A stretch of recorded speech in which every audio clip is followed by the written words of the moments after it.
আসসালামু আলাইকুম ওয়া ৰাহমাতুল্লাহি ওয়া বাৰাকাতুহু। প্ৰিয় দৰ্শক মণ্ডলী, আজি মই আপোনালোকৰ ওচৰত নামাজৰ বাবে যিটো চানা পঢ়া হয়, ইনশাআল্লাহ সেই চানাটো আপোনালোকৰ ওচৰত মই পাঠ কৰিম। আপোনালোকে মই যেনেকুৱাকৈ পঢ়োঁ তেনেকুৱাকৈ ইনশাআল্লাহ মুখস্থ কৰিব।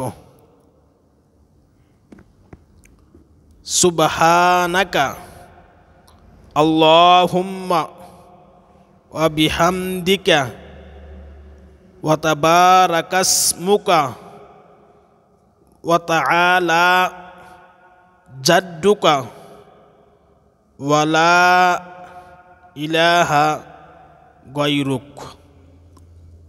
Subhanaka Allahumma wa bihamdika wa tabarakasmuka wa ta'ala jadduka wa la ilaha ghairuk.